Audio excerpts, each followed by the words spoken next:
Welcome to sports my D.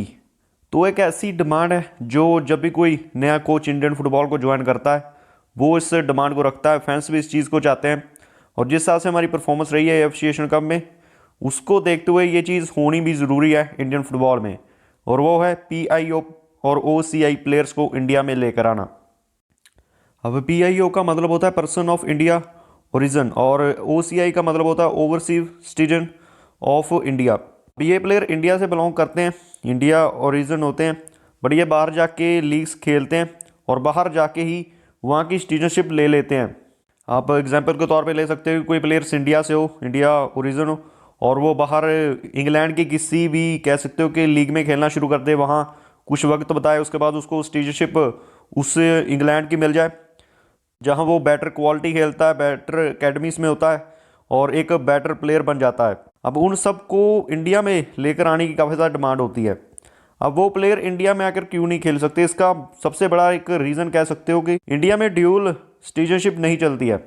आप अगर England के हो और अगर आप इंडिया में आके खेलना चाहते हो तो आपको 12 मंथ के लिए इंडिया में रहना होगा, क्योंकि इंडिया की सिटीजनशिप चाहिए अगर आपको इंडिया की तरफ से खेलना है, और वो होना नामुमकिन है क्योंकि एक प्लेयर यूरोप में अच्छा फुटबॉल खेलता है और वहाँ पे अपने पीक ऑफ कैरियर में उस कैरियर को छोड़कर इंडिया में आकर 12 मंथ बताना और इंडिया की लीग खेलना, तो उसके लिए सारी चीज़ें काफ़ी ज़्यादा मुश्किल हैं, क्योंकि बाहर जाकर आकर आपने कैरियर बनाया किसी यूरोप की कंट्री में, उस सब को छोड़ कर आना काफ़ी ज़्यादा मुश्किल होगा।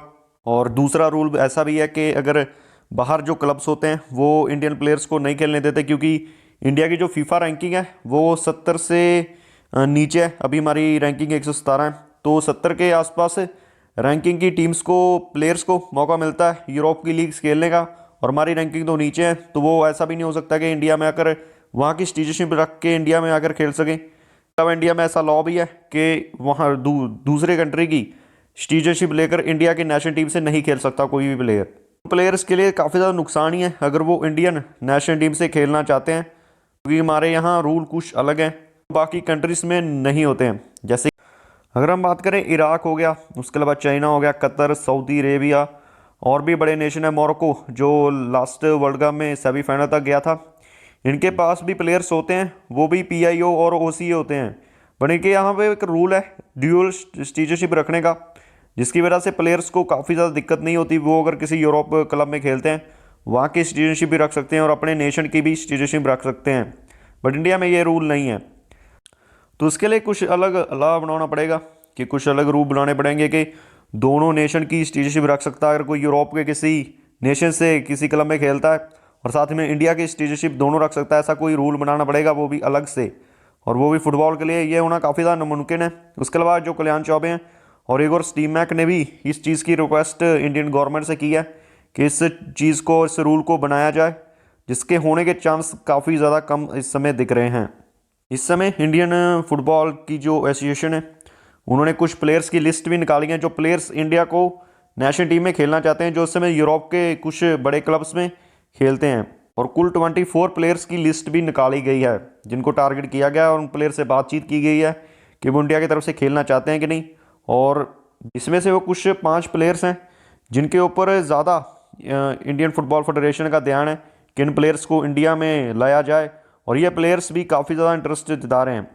तो पहले हैं दलियान मार्कंडे जो 22 ईयर्स ओल्ड हैं और ये विंगर खेलते हैं। अभी इस समय ये ब्लैकबर्न रोवर्स की तरफ से खेलते हैं, और उसके अलावा प्रीमियर लीग में ये स्पर्स की तरफ से भी खेल चुके हैं, जहाँ से आपको हैरी केन, उसके अलावा और भी बड़े प्लेयर्स खेलते हुए दिखाई दे रहे हैं। उसके अलावा जो दूसरा प्लेयर है वो है डैनी बाट। अब ये सेंटर बैक है, वो 33 ईयर ओल्ड है।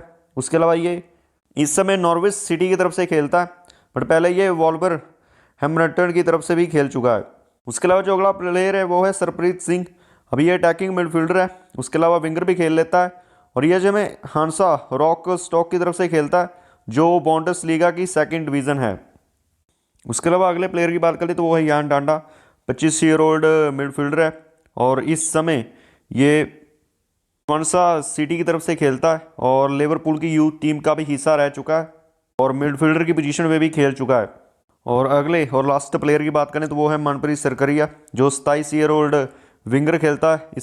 इस समय ये प्लेयर स्ट्रम गार्ज ऑस्ट्रेलिया के किसी लीग में खेलता है, और उससे पहले लास्ट ईयर लीडिंग स्कोरर भी रहा है इस लीग का। अब बात करते हैं कि इन प्लेयर्स का इंडिया में लेकर आना इंडिया को फ़ायदेमंद होगा कि नहीं। अब देखो, इंडिया के लिए काफ़ी बढ़िया चीज़ होगी, कंपटीशन इंडियन नेशनल टीम में बढ़ेगा, कुछ क्वालिटी भी इंडियन प्लेयर्स को और इंडियन टीम में देखने को मिलेगी इसके साथ, और प्लेयर्स भी काफ़ी कुछ सीखने को मिलेगा, क्योंकि काफ़ी लोग कहते हैं कि इंडियन प्लेयर्स को बाहर जाकर जो सेकंड डिवीज़न होती है, थर्ड डिवीज़न होती है, वहाँ पे जाकर खेलना चाहिए, जिनसे उनको अच्छा कंपटीशन और अच्छा एक्सपीरियंस और अच्छी क्वालिटी देखने को मिलेगी।